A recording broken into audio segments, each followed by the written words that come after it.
obviously, it starts with him if you're Pitt. He consumes your scouting report. 54 points in their last 2 games. A big reason why they are playing their best basketball of the year. Hinson and Bacot are the only 2 players in the ACC this year, Chris, averaging over 17.5 points per game and shooting 50% or better from the floor. Pete Nance wins the tip for the Tar Heels, and it's UNC with the basketball first and a very familiar starting lineup. 4 of the 5 from a year ago, the team that finished second in the NCAA. And here is Leaky Black, the most experienced out of the bunch. Armando Bacot with his first offensive rebound, probably first of many here this afternoon. Well, and we're going to see, what Federico's made of. A little bit light. His good games this year have been against lesser opponents. Teams with smaller front lines. He has not played anybody in his career like Armando Bacot. Here is Blake Hinson over Nance for 3. And that three-point shooting, Doug, is the biggest change from who Pitt was last season to who they are this year. They're making over 9 threes a game. Here's Caleb Love. Black saves it. Shot clock down to 15. Nance from the corner. He buries it. Well, this Pittsburgh lineup with a 9-4 record overall, having won 3 in a row, is so much different than what we've seen in recent years from Jeff Capel's club. They're old. They are good. They are skilled. They rebound. They're united. And they shoot the ball well. Nance with the block shot. Pittsburgh will keep with 15 seconds to shoot. This is a Pittsburgh team that leads the ACC in rebounds per game, over 40 per contest. And here is Federico, who has moved into the starting lineup in recent weeks. 5 to shoot. Hinson off the pull-up from 17, no. And Bacot with his first defensive rebound.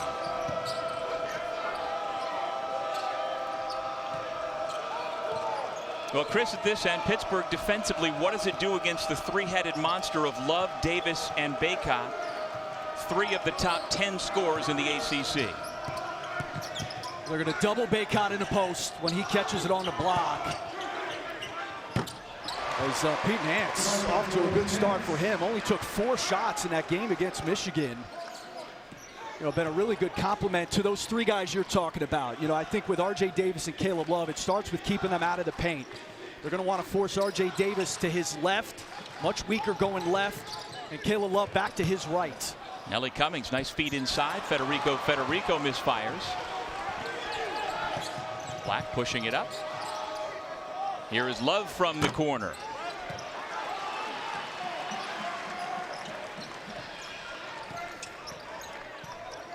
Jamarius Burton trying to use that size on Davis into the lane.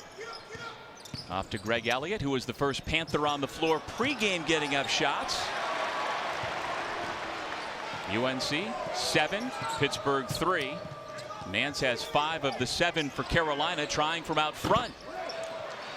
He's had an up and down year in terms of scoring. A big game against Portland, had the big shot a couple of games ago to force overtime. But like you said, last time out, he barely shot the ball. He's already got as many shots today as he did last time. I don't envy the position. Another turnover by Pitt. Davis off the shot fake. Great penetration. I don't envy, I envy the position of coming to North Carolina if you're Pete Nance, but this is the first winning team or potentially winning program that Pete Nance has been with. He had 3 losing seasons in his time at Northwestern. Comes into a team that played in a national championship game. And I think the best thing he's done, Doug, is he's a real compliment to 3 studs in that backcourt and of course, Bacot. Carolina looking to add to its 7-0 run. Black given room to shoot if he so chooses. Instead, they go inside to Bacot, back out front to Black. 4 minutes gone. Love on the pull-up. Offensive rebound and 2 more points for Mr. Bacot. The senior from Richmond makes it 11-3 North Carolina over Pitt.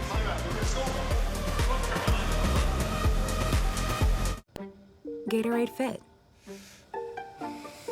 fitness starts for The ACC's preseason player of the year, preseason first-team All-American Armando Bacot, Chris, has really gotten it going lately for the Tar Heels.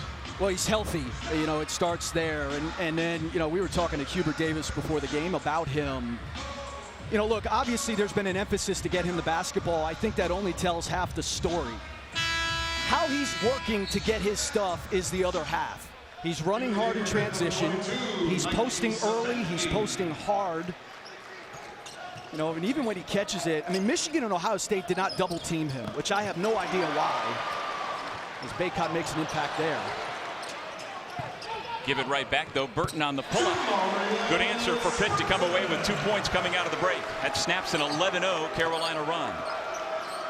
Bacot has risen to the challenge, and I think he's playing with a different mindset than he did to start the year.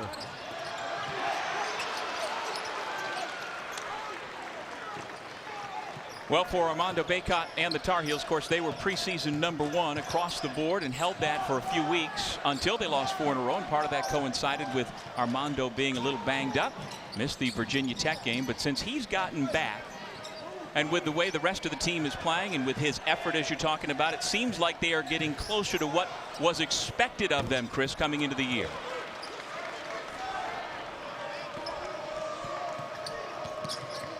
And you know, whenever you do a North Carolina game, it's so much fun to look into the record books. And Armando Bacot has put together such a marvelous career. He has already passed this year on the all-time career rebounding list. Get these names: Brad Doherty, Mitch Kupchak, Anton Jameson, Bryce Johnson, Kennedy Meeks, Billy Cunningham, and George Lynch. He is up to #3 all-time. He needs now 32 to pass the big smooth Sam Perkins for #2. And then he will catch, if he stays healthy, Psycho T, Tyler Hansbrough, to become the all-time rebounding king in Carolina history. That should come by the end of January. And there's his second block shot of the day.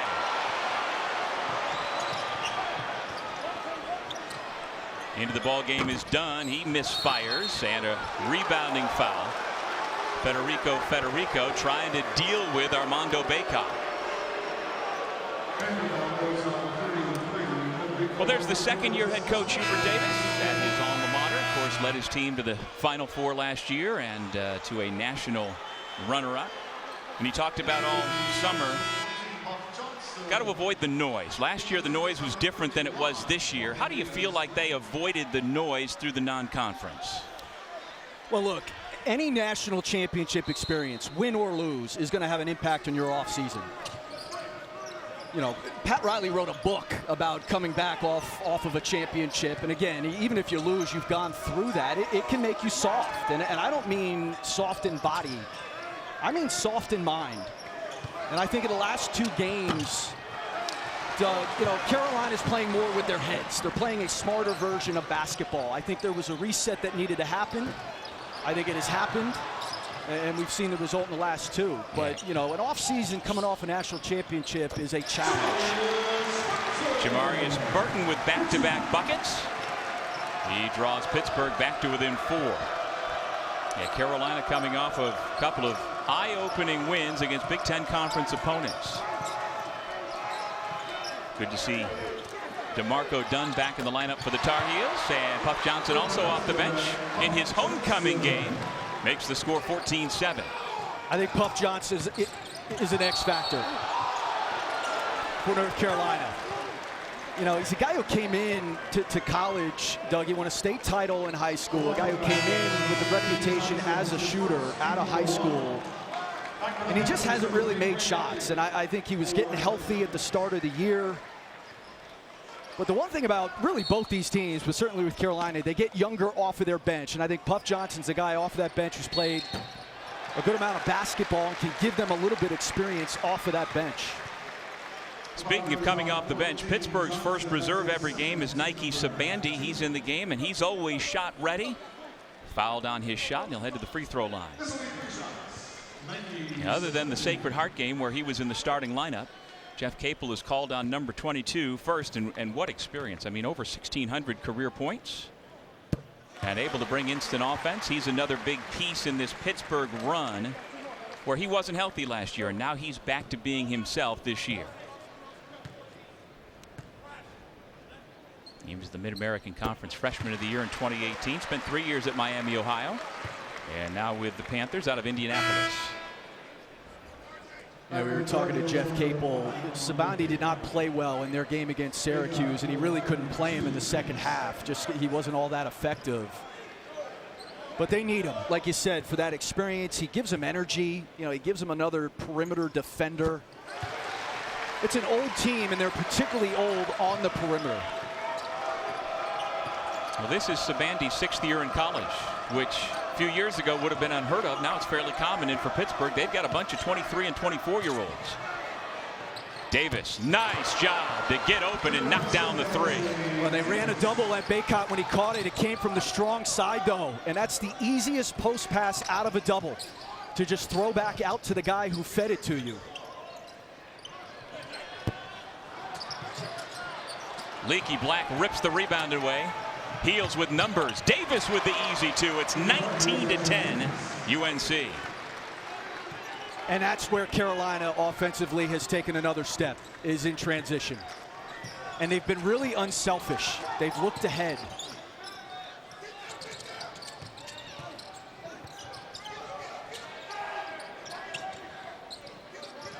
Sabandi from the corner working on Puff Johnson. Shot clock at 7. Around and out, everything but the bucket for Greg Elliott. Here's that three on the other end, Doug, from R.J. Davis, who is shooting it better. Nike Sabandi comes down, doubles from the strong side, which kind of gives Armando Bacot that window back out to him. And then Davis does the rest. Nice shot fake into that. He's got 7 threes in their last 3 games. And Davis sits down with his 7 points. He is now 14 shy of joining the 1,000-point club in North Carolina basketball history. To the left hand, how about Puff Johnson getting that on the rim? And you'll notice that the twin brothers, Jorge and Guillermo Diaz-Gran, are both on the floor. Chance for a three-point play for Pittsburgh. Jamarius Burton. When Jamarius Burton is good, Pitt typically plays well. He can really control the game for them, does a lot of damage in that mid-range. That one, a little bump, smooches off the glass. The Burton family moved from Champaign, Illinois to Charlotte, North Carolina when Jamarius was going into the 7th grade. His mom, Kimberly, played at Alabama A&M. She has coached and refereed all of her children coming up, and it has culminated from Wichita State to Texas Tech, now at Pittsburgh, into a real junkyard dog, Chris, and a real valuable part of this team. Yeah, I was joking with him. And I admire this. I say this affectionately. He's got kind of an old man game. You know, he's very good in the mid-range, really good use of his shot fake. He's been in double figures in every one of their games this year except their last one against Syracuse when he had 9.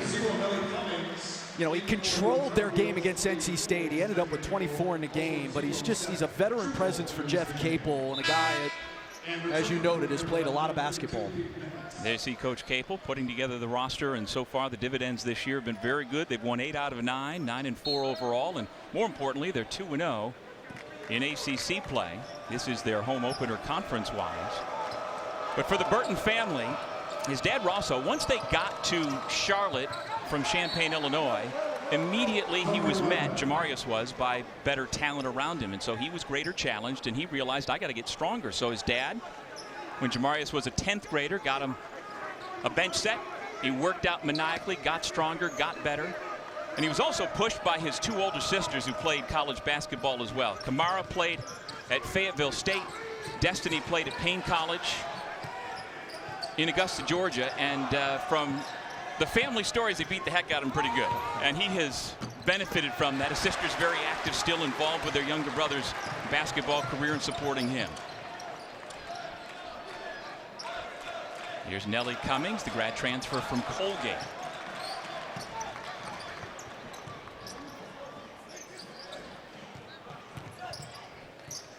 Sabandi probing. Pull it back out with under 10 to shoot.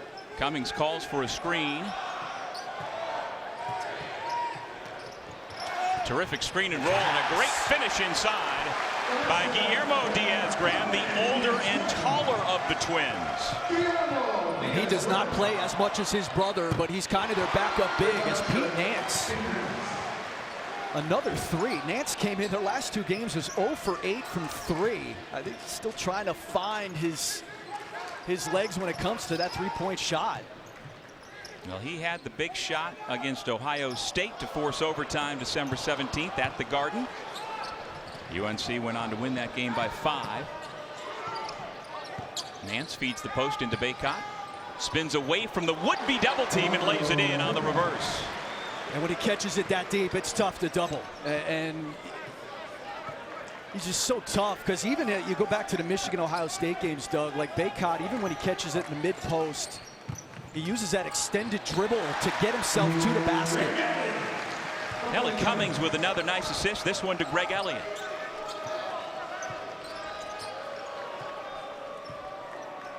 And even though Cummings has not scored yet today, he has been doing what he does. He's got nearly a 2-to-1 assist-to-turnover ratio, setting up his teammates. Tough pass to handle for Bacot from Nance, and it goes out of bounds back to Pittsburgh. Here's our Wednesday college basketball doubleheader right here on ACC Network and the ESPN app. Kyle Filipowski and number 17 Duke are in Raleigh to take on Terquavion Smith and NC State at 7 Eastern, and then it's off to the Dean Smith Center in Chapel Hill for Mr. Bacot and Mr. Love, who are watching this afternoon, and the 25th ranked Tar Heels hosting Tyree Appleby and Wake Forest. Should be a couple of great matchups with some of the conference's top teams. And Chris, how good has Tyree Appleby been, and is he a first-team all-conference guy for you at this point in the season? He is for me. You know, I think in this game we're watching right now, we've got 2 of the 5 best players in the league in Bacot and Blake Hinson. Woo. Caleb Love's first 2 were pretty. And I would throw Tyree Appleby into that category. No question about it. I think Isaiah Wong's up there, Sean Padula.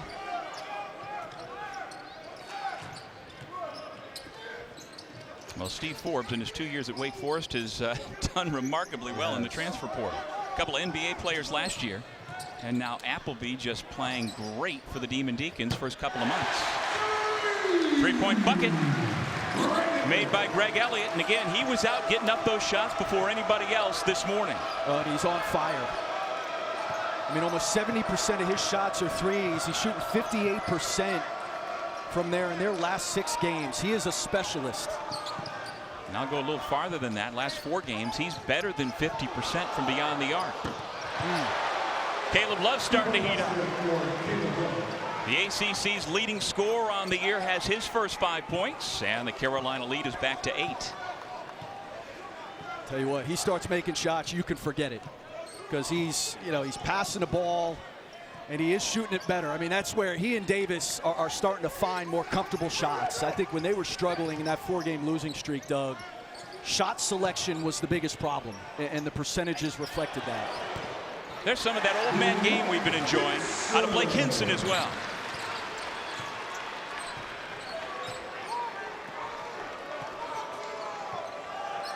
You talk about the 2 guards for Carolina, Davis and Love. They still are only shooting, each of them, 42% from the floor as Davis. Bacot on the flush. But they've got to still be more efficient from the floor, right, Chris? There's no question about it. They absolutely do. I mean, in the words of the incomparable Miracles, he's just a love machine. And he won't work for nobody but you. He's just a love machine, Doug Sherman. And then how about this rebound? A man's rebound. The Bear Claws. It's my ball. He's just a love machine.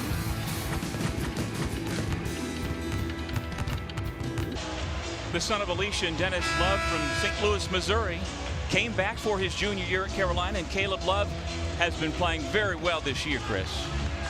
He has, you know, and Hubert Davis, I think, said this best. Like, every team is different, even it has a lot of the same faces. And I was talking earlier about coming off a national championship experience. Even if you lose, about, you know, the mind getting a little soft, and you can sacrifice details, some discipline, kind of get out of character. And I think that's where R.J. Davis and Caleb Love kind of had to get back to who they are. But You know, the three-point shooting percentages haven't been good, but they have hit some big ones. I mean, there is no more talented backcourt nationally than Carolina's. And when these guys are right, this team is as talented as anybody. Shot clock at 3. Burton spins and banks it in. 9 points for the grad student from Charlotte. It's that old man game. He gets himself into the paint. Very good at using that pivot foot to carve out his angle in space. Only Marshall's Tavion Kinsley is also averaging 14.5 points, 4.5 rebounds, and shooting better than 50% from the floor. Federico knocks that pass away to Elliott.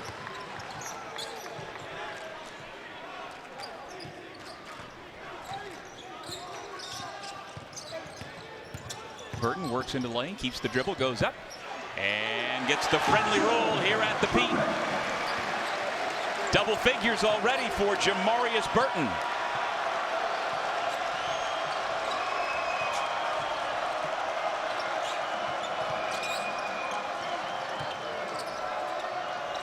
Tyler Nickel getting extended minutes here in the first half for the Tar Heels.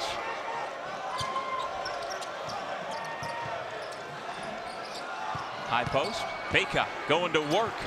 A series of fakes. Everything but the finish. And Federico is fouled. Well, I tell you what, we may be in the depths of winter with the students on break, but we've got an atmosphere here at the Pitt today. Well, they're excited. You know, their team's 2-0 in the conference, Doug Sherman, and, you know, it was a tough start for Federico. I think he needed to adjust to life playing against Armando Bacot. A little bit more energy in the minute he's been back on the floor from him.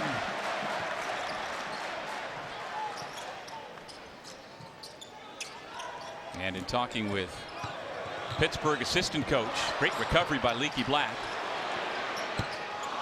3 ball from the corner, no good. Talking to Tim O'Toole, Pittsburgh associate head coach, about their 3 bigs who are getting the bulk of the minutes these days. Of course, you've got the twin brothers, Jorge and Guillermo Diaz-Graham. He calls Federico the triplet, and they all get along well, beat the heck out of each other in practice. They have given them a lot this year. Traveling violation, give it back to Pitt. Panthers down 4, get the ball back. When you talk to Jeff Capel and Coach O'Toole about Federico, they wish they had him over the summer. He had to finish up some classwork at Northern Oklahoma, the JUCO that he was coming from, so he wasn't here during the summer. And so he's really still kind of getting acclimated, but he's 6'11", 220 pounds. He plays vertically, and he's done a nice job on both ends for them.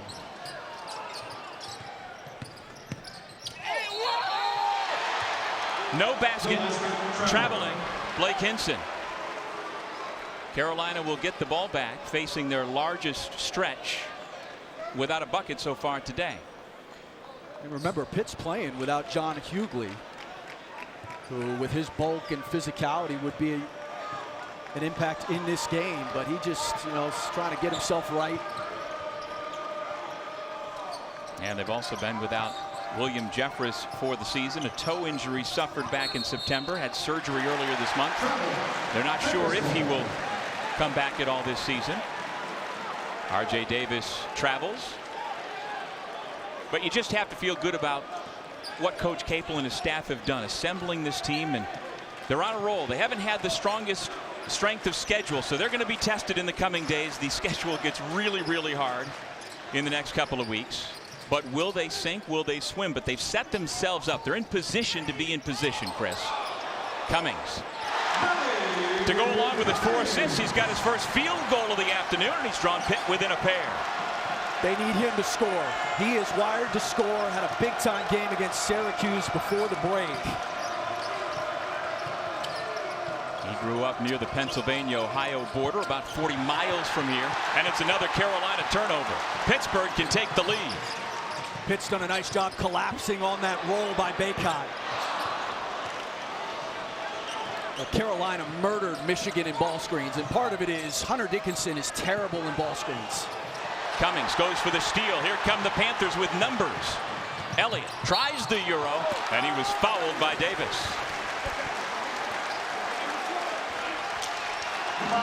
Well, there's no doubt this is a different Pittsburgh Panthers team this year.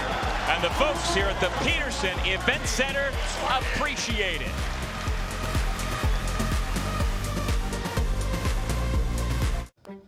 Gatorade Fit.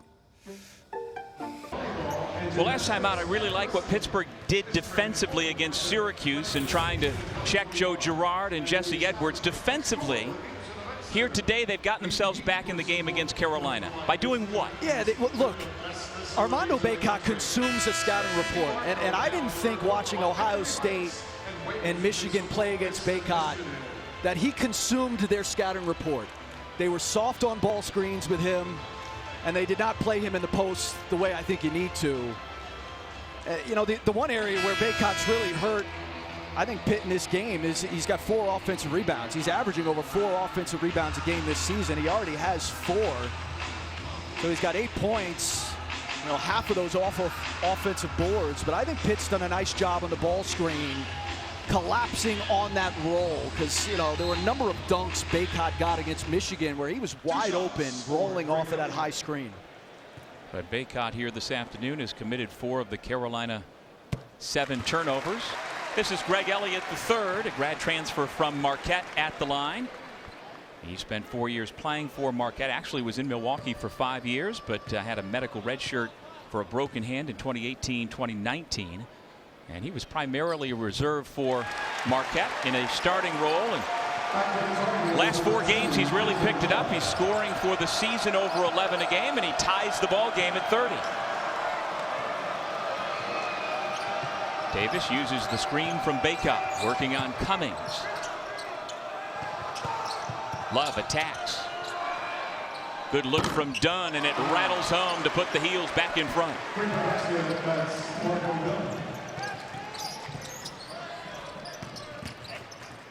Hinson under control, keeps the pivot. Now Burton has it poked away.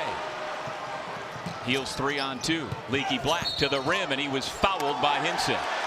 Oh, no, it's an offensive foul, or just out of bounds. There was no foul call. Well, they missed the block. There's no doubt about it on this one. I mean, you can't be half pregnant, and Blake Hinson's half trying to take a charge, and there's certainly contact. I don't understand that. So it is an offensive foul against Leaky Black, and you can see from Hubert Davis, he's feeling the same way we are over here.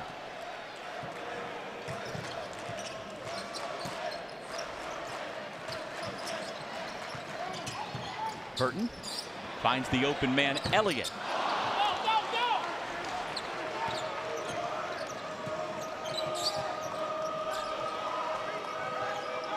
In they go to Bacot, and the double team with a foul called. Looked like Hinson may have gotten it from behind on the block cleanly, but he is called for the personal. I mean, he's catching it with a foot in the paint. There's no question he gets fouled, and that's where, you know, again, emphasizing feeding Bacot is one thing. Bacot working to get his points is the other part of that, and he's working for much better position on the block. And when he catches it that deep, it's hard to bring help.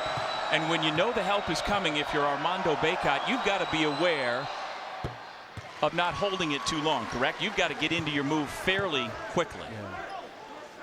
Well, that's where catching it deep, he can go right up. The other thing too, I mean, I was saying this earlier, like the number of times he caught it in the mid post against Michigan and then dribbled it 10 times, working his way to the basket. That's what you can't allow, because his body, he's just too strong and too good around the rim once he gets there. Averaging over 10 rebounds per game for his career. And he is almost assuredly going to catch the great Billy Cunningham for career double-doubles. Good answer by Burton. He was fouled by Davis.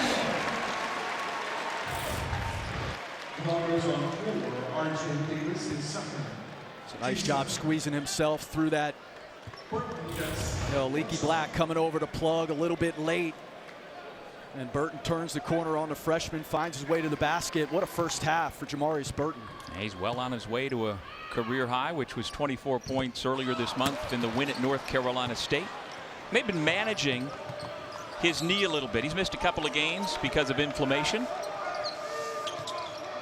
but he is 6 for 7 from the floor so far here this afternoon for those 13 points. There's another rebound for Bacot over Federico.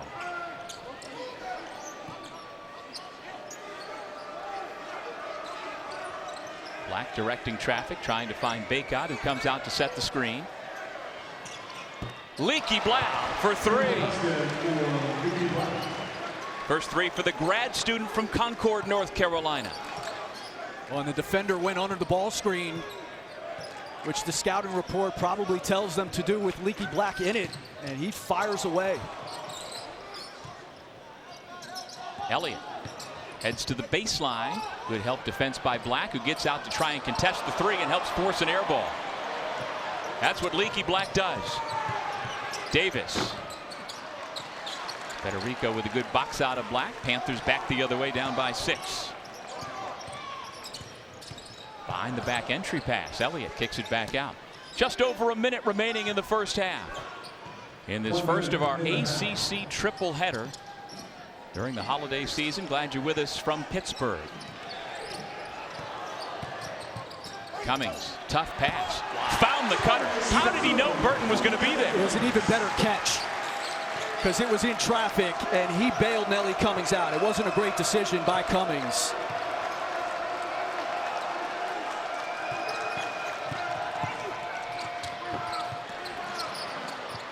Davis fights for his miss, and Carolina will keep with 30 seconds remaining in the half. Back to the Panthers, number 22, Nike Savandi. Savandi from Greg Elliott. Nike Savandi back out. Elliott will head to the end of the bench for Pittsburgh. And a time is called by Carolina. We'll take it with him and be back in 30 seconds.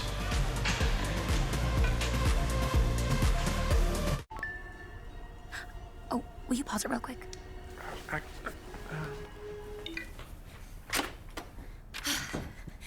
Just sold the car to Carvana. Okay, hit play, please.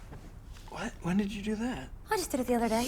All I had to do was enter the VIN or license plate, answer a couple of questions, and got a real offer in seconds. Then they just picked up the car and paid me right on the spot. I can finally quit my job and become an actor. No, you're right. Sell your car at Carvana.com today.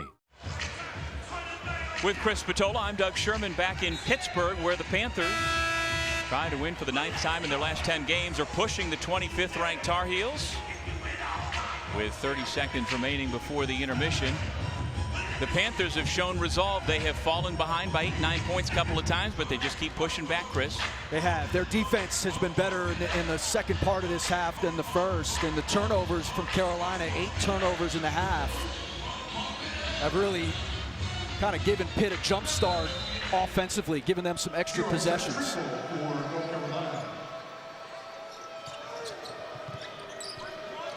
Seth Trimble has come into the game for North Carolina. Bacot finds the cutter. Great catch, great finish off the nice pass. Leaky Black has 2 more. 10 seconds to go in the first half. Burton leads all scorers with 15, trying to add to it here. Cummings fires, but was it in time? It was not.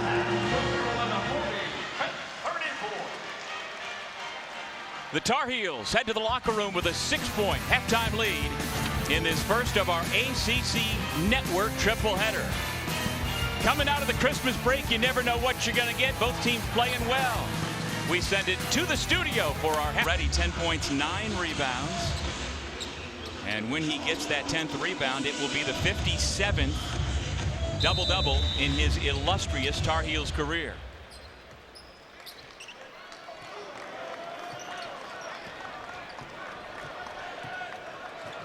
Federico picked up a couple of fouls. His role was limited in that first half. Burton turns the corner, draws the contact. Count the basket and 1. And that's been the offense. And how many times in the first half did we see that? So good at using his body to draw contact and finish through the contact. And the bonus there, you pick up a foul on Armando Bacot, but Jamarius Burton keeps it going here. 6'4", 200 pounds, out of Independence High School in Charlotte. This is his third stop along the way. And that three-point play gives him 18. He's only 6 away from matching his career high.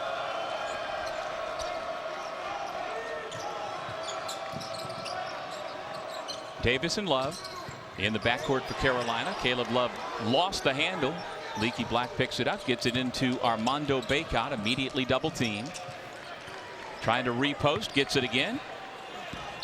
And he was fouled. That's the game plan for North Carolina. Love the repost. And it's so unselfish of Bacot. You know, the double comes, he recognizes it, throws it out, and then you get the repost with deeper position. And that's where Federico, just too light in the trousers, as they used to say back in your day, Doug. Hey, I'm not that much older than you. Although maybe I am. Don't get defensive. You know, talking to Coach Davis before the ball game, we asked about Armando Bacot's leadership and is he the guy? And Hubert said, not really. It's a shared leadership. They all do it in their own way, but Armando certainly has leaned more into it, and it seems like he's demanding the ball more in the post and working harder to get the ball. Is that fair? It's very fair. He's, you know, look, it's a two-way street. We'll come to you, but you got to be willing to work to get your position. You know, we haven't seen it as much today, but he's running so hard in transition. It's one of the things where R.J. Davis is such a good defensive rebounder. When he's able to grab a board, they become that much faster in transition. On the screen and roll, Federico, the flush. First 2 points for the sophomore from Finland. Pittsburgh led just briefly at 3-2. They came back to tie it at 30, but for the most part have been playing from behind here on their home floor this afternoon. Davis. Nelly Cummings clears the rebound.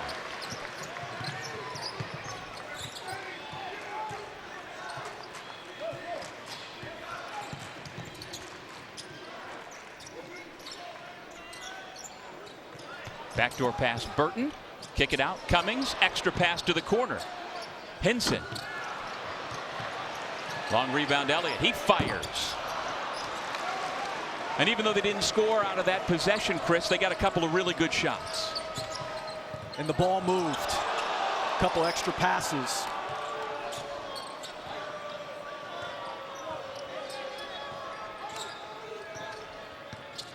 Davis along the baseline. Bounce it for Bacot. Chance for three for the big fella. And the foul goes on 11 Jamarius Burton. It's a great find by two guys who played a lot of games together.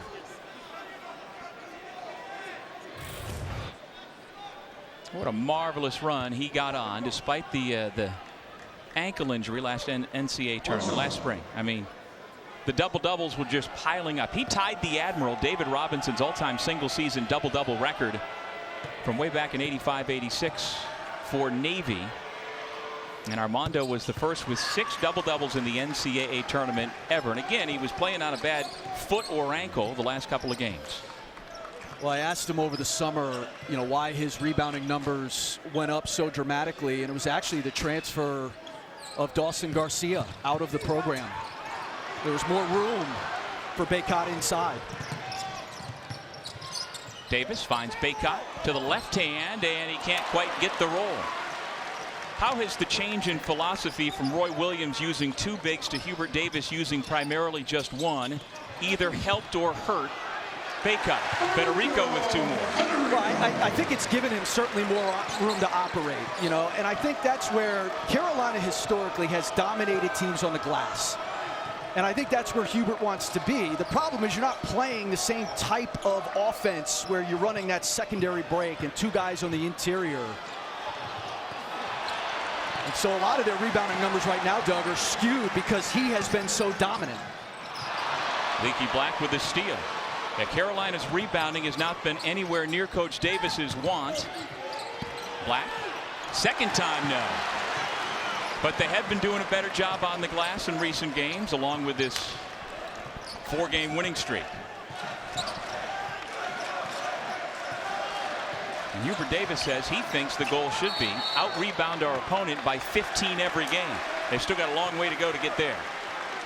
Well, and part of the reason the rebounding numbers have gone up is R.J. Davis, who's third on their team in defensive rebounding. And that's where, again, you know, you watch them against Ohio State, against Michigan. They're much better in transition. They're even better when Davis grabs the defensive board. I would think you would chalk that up to being a New York guard. I would a little bit, and a little bit of toughness. Not all guards rebound, Doug. It's not in the DNA. But R.J. Davis, like yourself, grew up in the metropolitan New York City area. He's from Westchester County, Davis, and there's that toughness. Draws the contact, and he will shoot a pair of free throws. Out of Archbishop Stepinac High School, just outside of New York City. That is something. He is only 6 feet 175, but he's got a couple of games this year where he has gone into double figures, as you talk about, Chris, in rebounds. It's about the want. You know, it's interesting him going left there. When you look at some of the analytics in the last 4 games, he's 6 of 28 going to his left. And I think one of the things Pitt wanted to do off of that high ball screen in this game is to sort of, you know, they call it weak it, so getting him going to his left hand. He's much stronger going right. And on that drive there, you know, able to get fouled off of that left hand. We talked about Bacot's coming out in last year's NCAA tournament run. R.J. Davis, kind of the same thing. 30 points against Baylor, 12 assists against Marquette. He was excellent.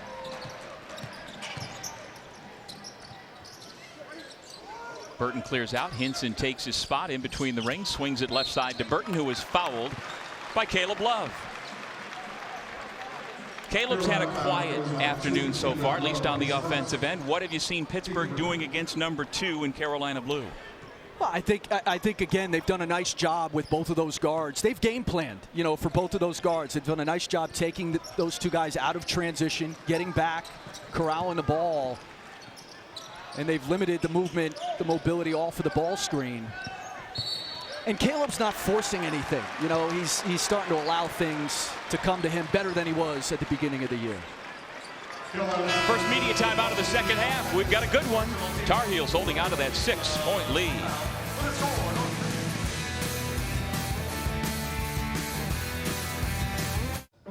Tonight at 6 Eastern, and the Huddle crew will have a 2-hour pregame show followed by the Skycast view of the game, flying overhead for every single play.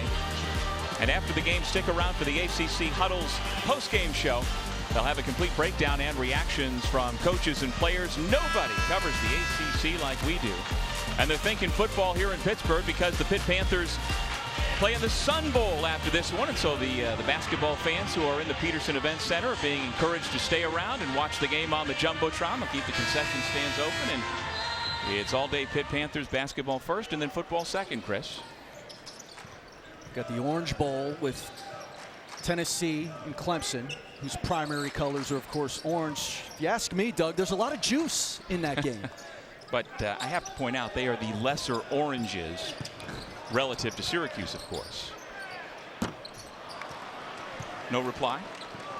No, I just don't want to get into comparing oranges, Doug. I mean, you know, whatever complexion of orange you associate with is fine by me. You're afraid of offending a different shade of orange? I don't want to offend any shades of orange out there, all right? These days, that'll get you right off the air. North Carolina back into the top 25 this week after being number 1 in the preseason. Then they got a little sideways, lost 4 in a row, but they have rebounded through the holiday season, having won 4 in a row. Hubert Davis talked to us before the game about the joy of getting a full 4.5 days off. And you just never know what you're going to get out of your team coming out of the break. But each of these guys had the ability to get home and enjoy some family time. And in terms of the way they are playing, Federico with the block shot. How would you say the Tar Heels have played so far today against Pittsburgh in the context of having the time off this week? I think they've done exactly what Hubert Davis told us he wanted them to do as Burton finishes inside prior to the game. They've dominated the glass, and they've run Pitt off the three-point line. They've done a nice job contesting shots. And yet still they can't shake the Panthers, who draw back to within 4. Nance He had 5 early points, nothing since. Cummings, catch and shoot. It's an air ball that Love allows to go out of bounds untouched. Cummings has not gotten going, averaging over 11 points per game, has only 2 this afternoon. You know, it was a slow start for Nelly Cummings coming into the year. You know, his first 4 games were not great. I thought he kind of broke out in their Vanderbilt game, which was a loss. You know, but Jeff Capel kind of intimating a lot of pressure on a guy going back home. He was a Pitt fan, as you mentioned earlier, growing up. Needed a little bit of time to settle in. R.J. Davis snaps an 0 for 6 Carolina run.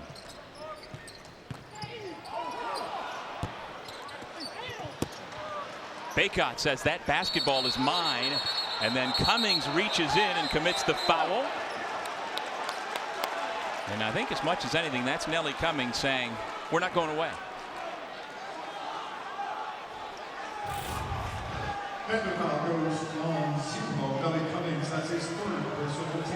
I like it. Did you ever go nose to chest with anybody? Of course I did, because a fight is never going to ensue. And then I kind of looked around to make sure teammates were coming in. Absolutely. Hold me back.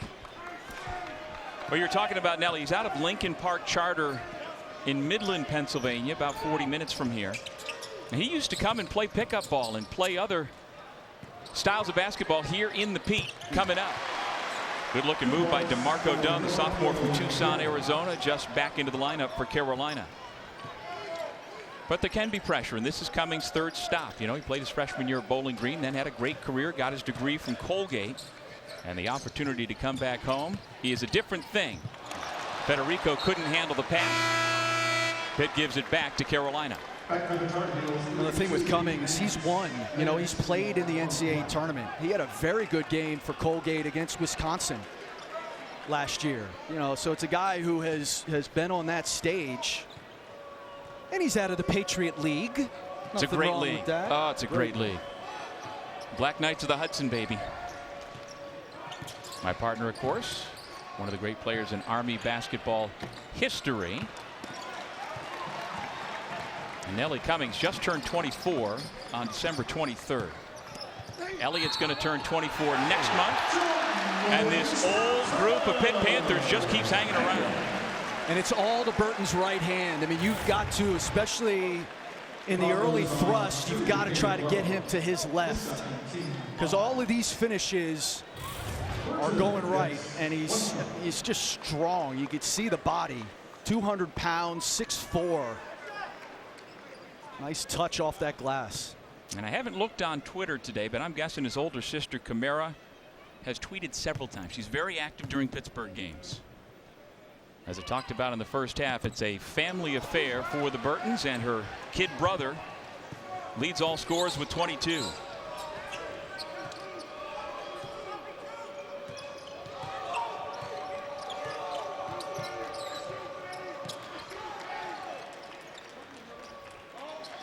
Good defense by Pittsburgh, being disruptive. Bacot shaping up, takes a nice feed from Nance for the layup. A very nice pass, but playing in the post is about where you catch it and the angle you have. And Bacot had spades on both of those. Contact after the shot. Nance picks up the foul that will send Hinson to the line. North Carolina foul goes on 32. Pete Nance, that's his 2nd personal, team number 6. Second foul on Nance, and the 6th already here in the second half on North Carolina. And for those who don't play spades, you want high spades, Doug. Okay. And educate me, Chris. He had like a king and a queen right there. Okay. 2 feet in the paint, right in front of that rim. Good angle, and then a very nice pass, high-low from Nance. There you see his 57th career double-double. He's going to catch the Kangaroo Kid, Billy Cunningham, on the all-time Carolina list. Again, as we talked about in the first half, it is remarkable when you go to a place like Carolina. If you stay there 4 years and you're a 4-year starter for the most part, as Mondo has been, you're going to leave Chapel Hill and your name is amongst the elite of college basketball. You know, there's a similarity, and you mentioned Tyler Hansbrough earlier. In my 5 years at Duke, there was nobody who consumed a scouting report we did more than Tyler Hansborough. You know, preparing to play against him was as tough as any player in my time there. Bacot's similar.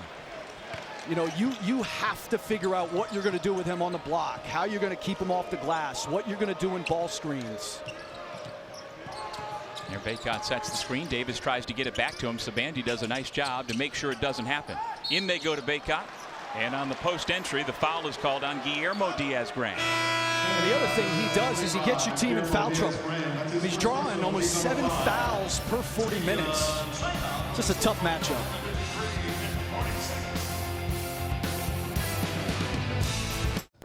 For Puff Johnson, who grew up about 20 minutes from here in Moon Township, Pennsylvania. And it's a family affair. His dad, Gilbert, played next door at Fitzgerald Fieldhouse for a couple of years for the Panthers. And, of course, his older brother, Cam, got his undergraduate degree at Pitt in 3 years before transferring to Carolina, playing a couple of years for the Tar Heels, now with the Phoenix Suns. And Dad is among the 20 or so family and friends here inside the Peterson Event Center, and they've not seen their favorite Tar Heel play much. Got 3 fouls in 2.5 minutes in the first half, and we've not seen Puff come back out. But it's a tremendous family, and apparently Gilbert, every Christmas, videotape the holidays. They've got great video of the 4 boys. Bacot throws it down. But the story's been told many, many times why Puff got his name. Actually, he had 3 nicknames as a kid from his parents: Waffles, Moose, and Puff. And apparently Mom, Amy, who was a great player at Kent State back in the day, who's not here, she didn't make the trip into the game. She gave him that nickname because of his love of Cocoa Puffs, but apparently Mom wishes she hadn't done that and wishes that one hadn't stuck, because she still prefers his given name, which is Donovan. Donovan Christopher Johnson. Take exception to the Cocoa Puffs. Fruity Pebbles were by far the best childhood cereal. So can I call you Fruity? Of course you can. Wouldn't be the first time. Well, you read the story about the Johnson family. It's been all about basketball, and it really has been neat. The oldest of the boys played at Clarion University, the youngest still in high school. But, you know, Mom might have been the best of the bunch. I mean, she's got a son in the NBA, but she was more than a 1,000-point scorer at Kent State University and played professionally in the precursor to the WNBA. Blake Hinson. You said during the break to me, Chris, kind of at a tipping point here for Pitt. They need more from Hinson like that. Well, they need more from other guys than Jamarius Burton. They need other guys to participate in this game if they have any shot at winning. Caleb Love has had a quiet afternoon so far. The ACC's leading scorer still stuck on 4 points. The spin by Jamarius Burton, and that matches his career high with 24 points.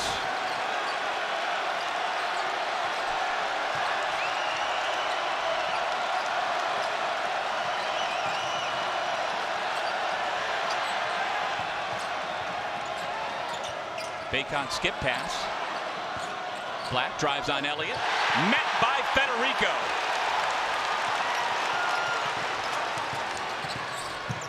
Burton tried to spin, didn't know Black was behind him.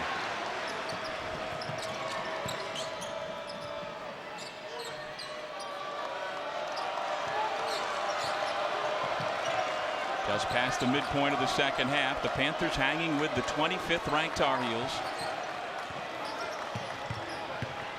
Bacot has it knocked out of bounds. Looked like Burton was the one who poked it away. I think Hubert Davis wanted a foul, but a nice job by Burton coming down because Bacot had Hinson. Hinson ended up on Bacot. Bacot going right to work. Nice job by Burton coming down at the last second. Forced that one out of bounds. 10 on the shot clock. Lob comes into Nance. He pulls the trigger. That's a long 2. Yeah, that's a big shot. You know, when you go that high-low, you force teams to have to guard you. And Nance a little bit hesitant. He's now the 3rd Tar Heel into double figures today. Off the pull-up.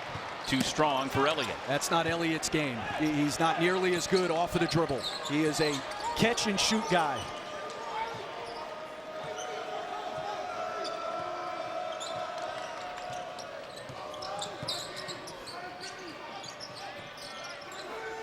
Nance to the corner. Black turns down the three. Back outside Davis. Traveling.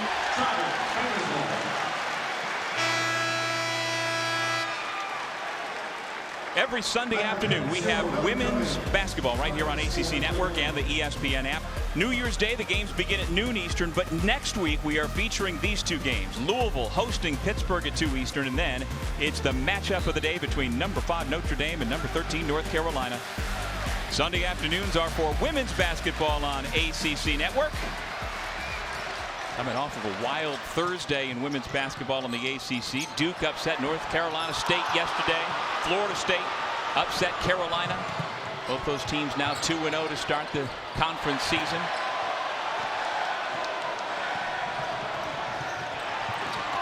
Federico couldn't finish.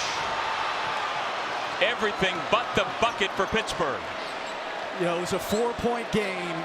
Pitt had a turnover, an air ball by Elliott, and then 2 missed point-blank layups. And now at 6, I mean, they've had their chances, Doug, to at least tie this game.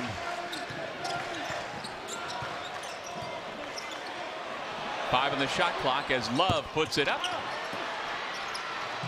Tap out. Sabandi has it for Pitt. Sabandi into the paint. Got the defender up. Terrific looking shot by number 22, Nike Sabandi.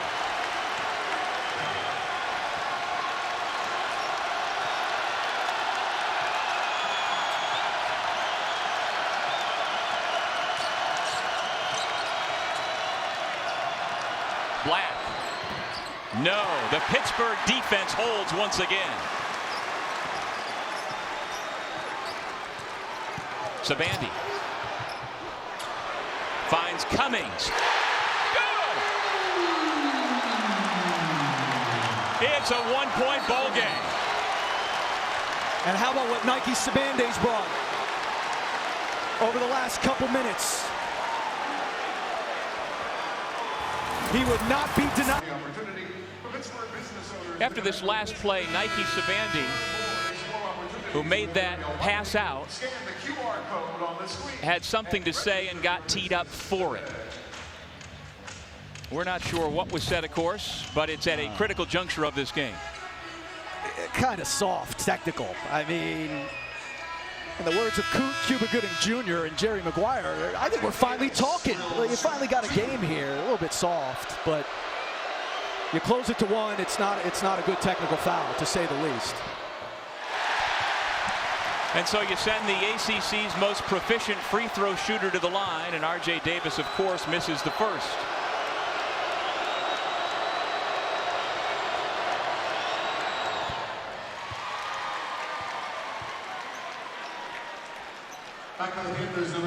And with that, Jason Capel, the younger brother and assistant coach of Pitt head coach Jeff Capel, gave the officials an earful. There's the former, well, he was hiding behind Pete Nance. Jason, former Tar Heel. I always got to figure when Pittsburgh plays Carolina, it's got to be a little weird for him, right? I would think, although with his brother sitting a few seats down as the head coach, can't be all that weird. Pittsburgh trying to get the stop, and they do. The rebound goes out of bounds. Last to touch was Nance. And Pittsburgh, Chris, only 4 of 21 from distance, and yet still with a chance here to tie or take the lead. It's a team that makes over 9 threes a game. And it also, if you're Carolina, you got to stay diligent because they can pop and get a few to go here.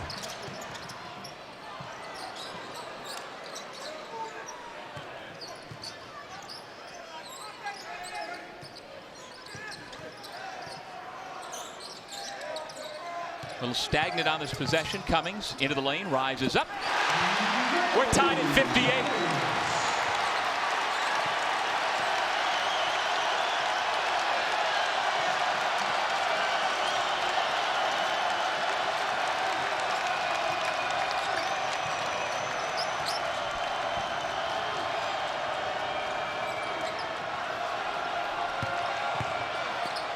Bacot.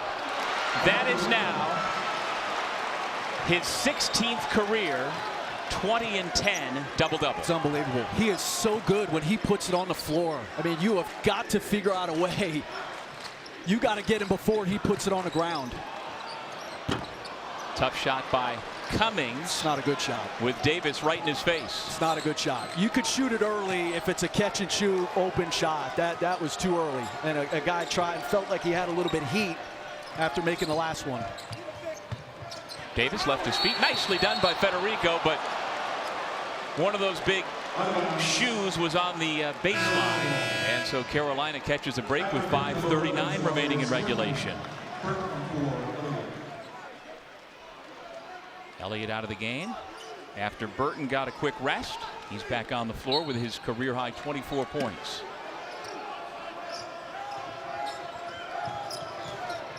Nance puts it on the deck, and he was fouled. It's been steady diet in that high-low with Pete Nance at the top. And Bacot trying to carve his space. And a nice job by Nance. Hit a face-up shot a few minutes ago, and there just puts it on the floor with his left hand to get himself to the foul line. Pete Nance got his undergraduate degree in radio, television, and film from Northwestern. And then using his grad transfer year in Chapel Hill. Misses a big first free throw. He was a 1,000-point scorer for Chris Collins.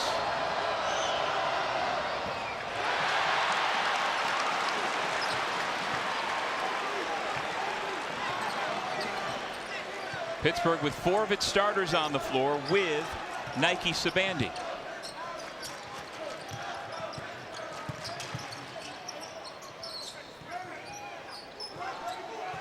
Pittsburgh has not led since 3-2 for the lead.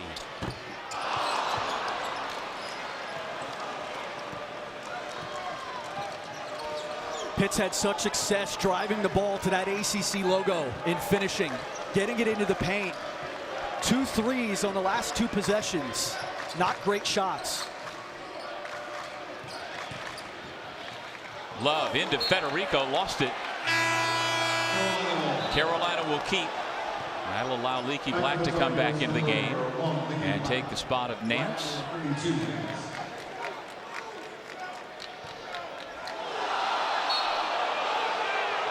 Well, you can tell the replay was just shown on the Jumbotron over top.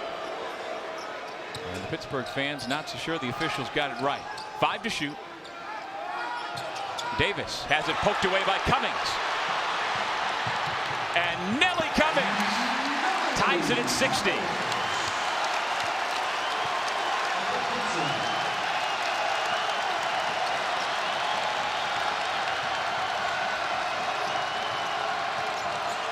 Well, the strength of schedule so far for Pittsburgh has not been great. This was the opportunity as Black drives and was fouled by Hinson.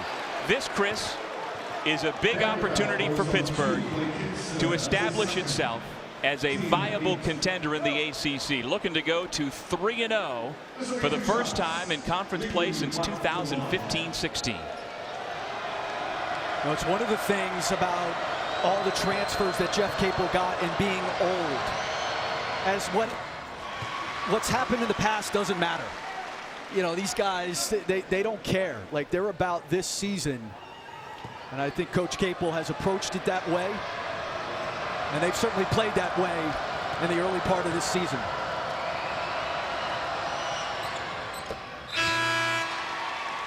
A pair of big free throws from Leaky Black. And now Seth Trimble, a freshman from Menominee Falls, Wisconsin, into the game.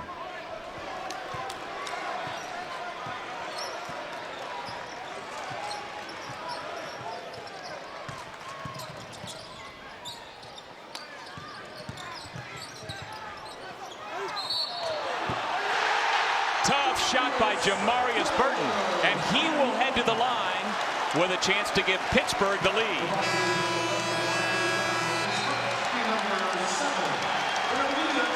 Well, Nelly Cummings first tied the game with a turnover and a layup in the open floor. Good pair of hands to poke that one away from R.J. Davis. And then Jamarius Burton My goodness, what a day he's had. He has owned that paint, that mid-range. Nice shot fake. Chance to take the lead when we come back. Anthony Sinclair to do what was unthinkable months ago. Our national champions for the first time in program history.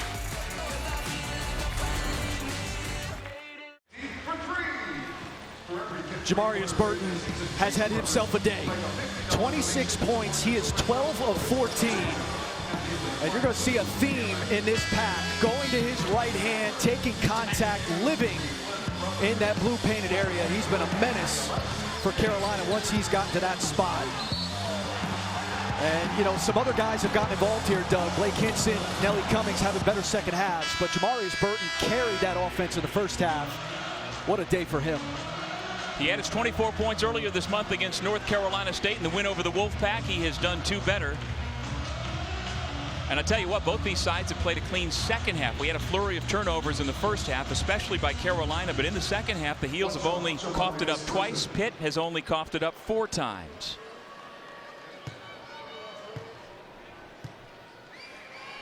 For the lead. Jamarius Burton gives Pittsburgh its first lead since 3-2. And give Pitt credit. There have been a couple breaking points in this game. They have continued to fight and now have the lead. Bacot spins through the double team. Federico blocked it.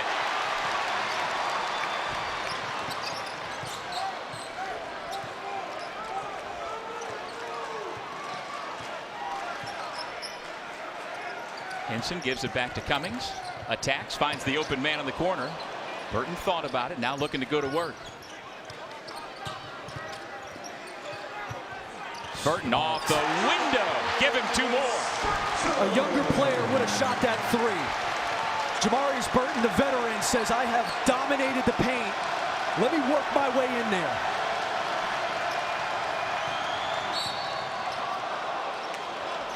Foul outside against Pittsburgh. Boy, Jamarius Burton is putting on a show. He sure is. And it was a really good find over the top. And we pick it up late in that play, but he had an open 3 on the skip pass. He allowed the closeout to happen and then just drove and got to his spot. That was off of the block shot by Federico at the other end as he stood his ground against Armando Bacot. And Jamarius Burton really is the only holdover from last year's rotational group for Pitt. How is he better and different this year, Chris? He has better players around him and more shooting around him. And he's a year older.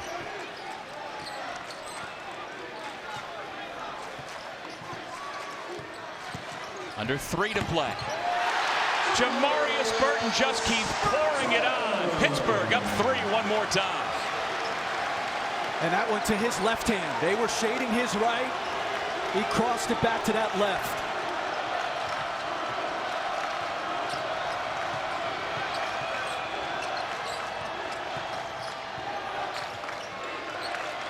Black feeds Bacot the double team, and he got a hand to the face.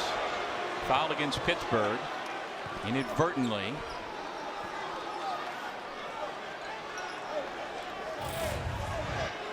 And the foul goes on to Blake Hinson. His 3rd. Third foul on Blake Hinson, and the 10th team foul here in the half against Pittsburgh. So 2 free throws coming up. Now Leaky Black seems to be standing at the free throw line, but it should be Armando Bacot.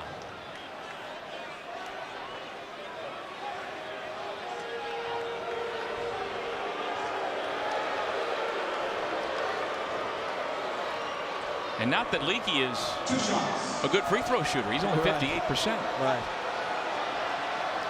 You know, it's interesting. Hubert Davis going with DeMarco Dunn in the spot. No Pete Nance on the floor. Trying to match up with this Pitt lineup.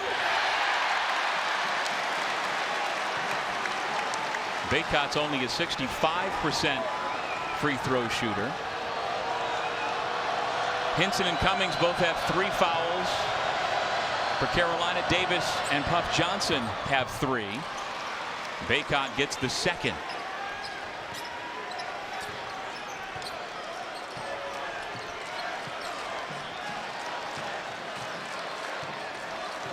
Federico sets the screen. Hinson for three.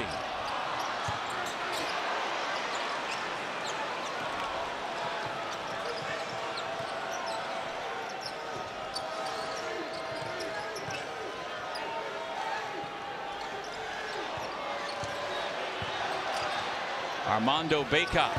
Somebody got a piece on the way up, and now a whistle comes.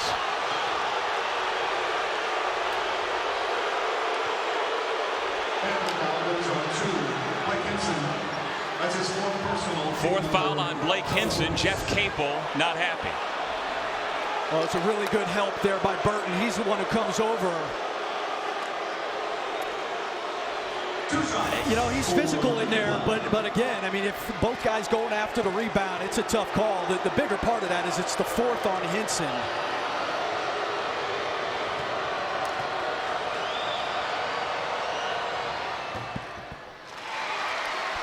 Big make there. I'll tell you what, missed free throws too. Been a bit of a storyline in the second half for Carolina.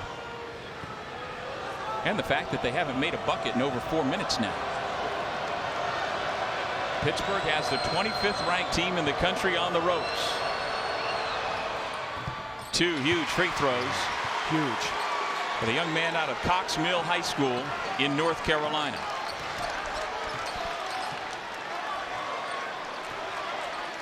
We were tied at 58, tied at 60, tied at 62, tied one more time at 67 with under 2 to play. Cummings. Davis knocked it away and out of bounds. Pittsburgh will keep with 13 on the shot clock, and Coach Capel calls timeout. He wanted a foul too. We'll take a break with 1:40 to go. A good one here at the Pitt. Pittsburgh and North Carolina, and Chris, there have been multiple times during this game where it felt like Carolina might pull away. They got the lead to 9, but Pittsburgh has never gone away. Yeah. Well, they're 4 of 24 from 3. The reason it's tied is they have dominated Carolina in the paint, outscoring them 40-24, largely on the backs of Jamarius Burton penetration. Burton's the only Panther in double figures with those 31 points. Again, 4 of 24 from three-point land, and yet they are tied with North Carolina. 7 to shoot. They get it to Hinson. He's got to fire and connect. A tough turnaround 3 gives Pittsburgh the lead once again. And he used that 6'7" frame to just shoot over the freshman. What a big shot.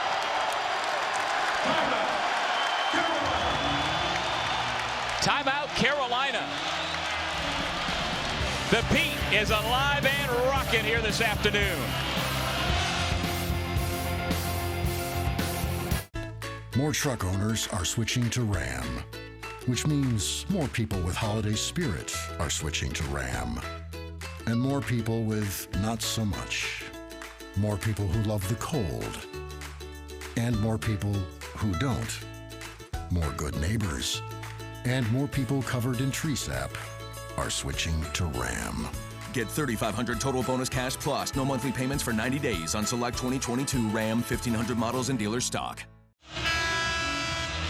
Blake Hinson has been Pitt's best player all season long. A little quiet in this game for his standard, but a nice little shot there over the top. About 3 inches he has on DeMarco Dunn. And a good rise up over the top by the transfer from Iowa State. Can Pittsburgh pull the upset and move to 3-0 in conference play? They won at North Carolina State, won at Syracuse last time out.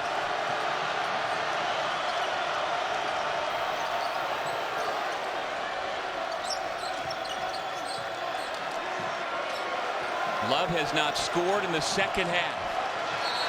And he dribbled out of bounds. A huge Carolina turnover gives it back to Pitt. No, it's interesting, still no Pete Nance. And you wonder if Nance was on Hinson on that last possession, if Nance's size would have affected that shot. Well, he has spent time with the trainer throughout this game, and right now he's standing at the end of the bench. I'm guessing something's going on with Pete Nance, why he's not in the ball game. So you still have Dunn on Hinson. And how about this matchup, top of the key? Leaky black, Jamarius Burton.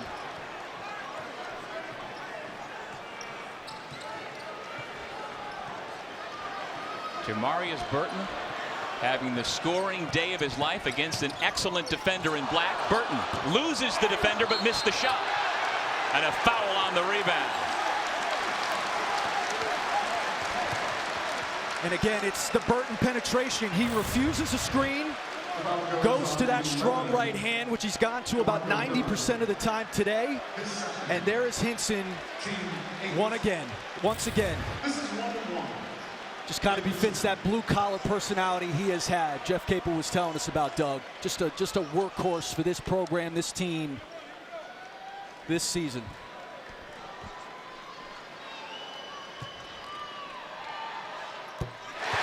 The 6'7" junior from Deltona, Florida, makes a huge free throw to make it a two-possession game.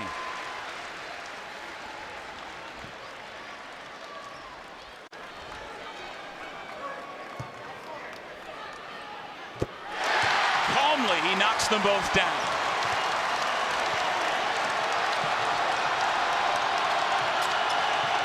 Davis trying to make a play, and he earns a trip to the free throw line.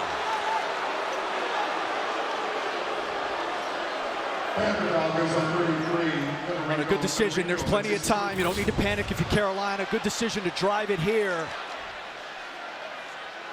Federico tries to stay vertical. This will be 2 shots for R.J. Davis. And so Carolina sends R.J. Davis and his 89% free throw shooting on the year. You see he's 5 for 6 today. But that first number tops in the conference. And he is now 6 points shy of 1,000 for his career. More importantly, trying to make it a 3-point game once again.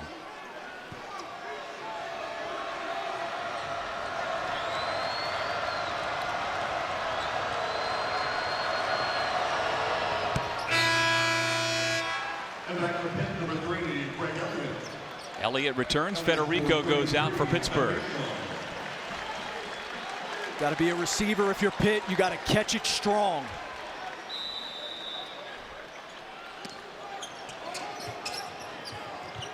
Cummings gets it in, and the foul given against Blake Hinson.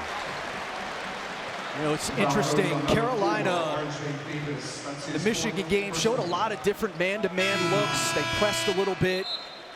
Carolina's pressure changed the Ohio State game. It changed the Virginia Tech game, or at least tried to. They certainly closed the gap in that game. We haven't seen as much today of that pressure and changing of defense from Carolina, especially against a Pitt team that doesn't really have a point guard. Like Jamarius Burton has run the point.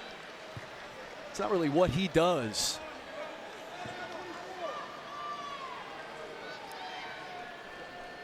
And so Blake Hinson, where he just made a pair of free throws, gets the front end and will shoot the bonus. Hinson, a guy who didn't play in a game for 2 years. Practiced at Iowa State, did not play in a game. Jeff Capel saying he's got a real appreciation for the situation he's in now. 74-69.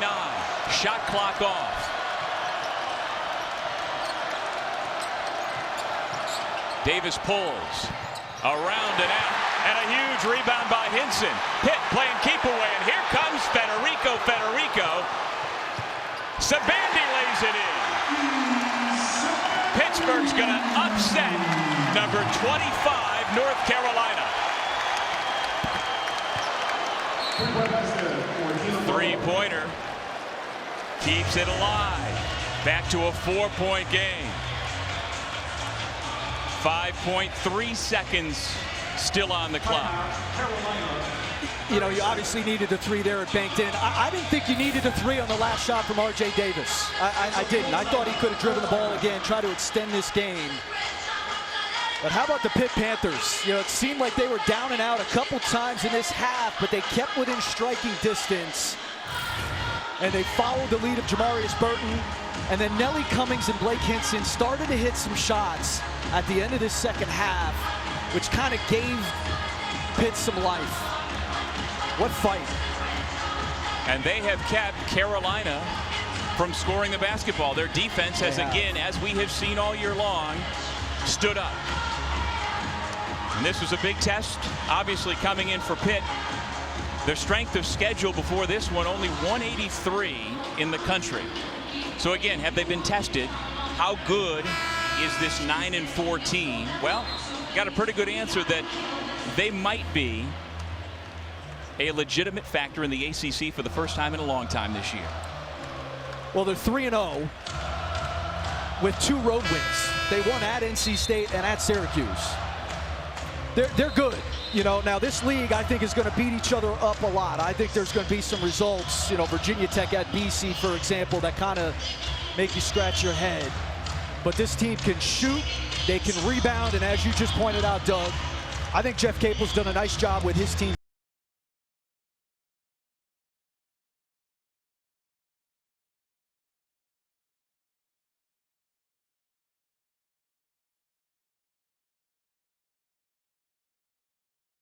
For the Panthers, number 3, Greg Elliott. For North Carolina's UNC. Pitt has to get the ball in.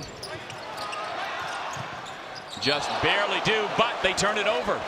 Nellie Cummings lost the basketball, so Carolina's still alive. Back for North Carolina, 34, for Pitt, 33, Federico. Federico replaces Elliott for defense. Now it's Leaky Black's turn to try and inbound the basketball.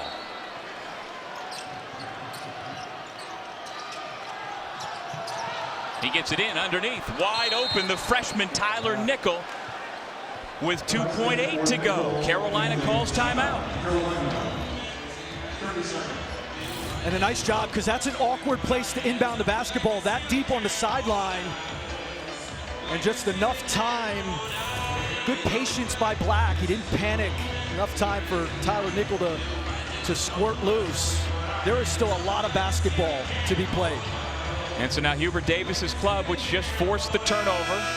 If they don't get another turnover immediately on the inbound, they got to give the foul. Got to give the foul. But the nice thing they did on the last turnover is they forced Nellie Cummings towards the sideline. If you're Pitt, you've got to catch it in a better area. And then again, he is the inbounder. It's the most important position on the floor at this point in a game like this. The inbounder and then catching it strong. You've got to catch it strong. And if I'm Pittsburgh, I trust Cummings again. He has this year handled the basketball extremely well. Not prone to turning it over. They're now going to have him inbound the basketball. And he can run the baseline.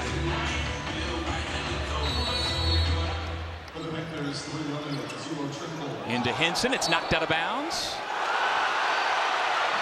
And they're going to review this, of course.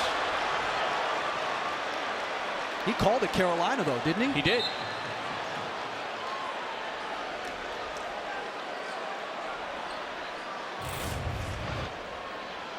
I mean, this is a great play by R.J. Davis. They're trying to use the size, obviously.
I mean, the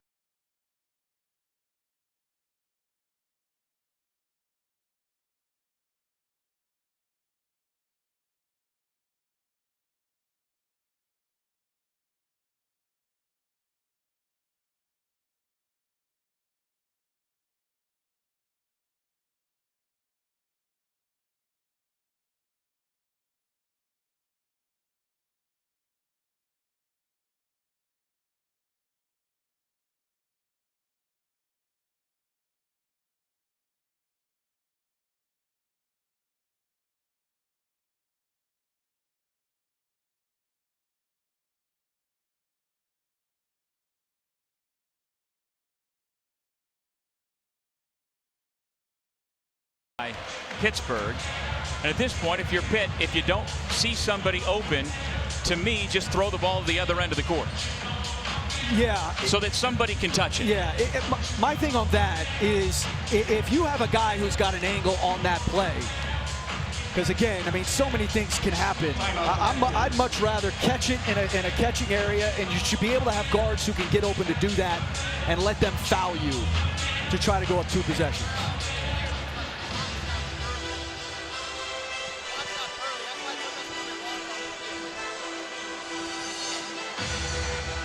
Well, again, this is the first of a triple header of ACC basketball here on ACC Network. We've got Miami and Notre Dame coming up next, and we'll get you to the Joyce Center just as soon as we get done here at the Peterson Event Center. We've got more out of this game than we could have hoped for. This has been fun. This has been fun. This will be a side out of bounds, by the way, Doug, for Pitt, which, again, can be a little bit awkward in the full court, inbounding the ball. But again, for me, if you're Pittsburgh, if you throw it to the backcourt, not that you want to do that, but it beats taking a 5-second. It sure does. A lot of worse things can happen if you keep it in the front court than throw it in the backcourt with under 2 seconds to go. And that's where the inbounder, again, is the most important player on the floor in these situations, and you do have a timeout if you're Pitt. And again, that's as long as somebody can touch the basketball. You don't want to throw it into the backcourt and have it go out of bounds and nobody touch it, because then it would come back to the inbound spot, and that would play perfectly into Carolina's hands. So the responsibility goes to Blake Hinson to inbound the basketball with Armando Bacot defending.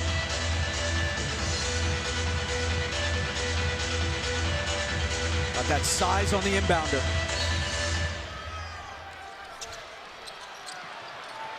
Looking, passes in, and the time expires. Well, it took some doing at the end, but Pittsburgh takes down number 25 North Carolina. The Panthers are 3-0 in league play. Yeah, what a start. What a start. 2 straight 2-point wins for Pitt. Syracuse before the break, Carolina right after. Pittsburgh has now won 9 of 10 with a 76-74 win. Let's now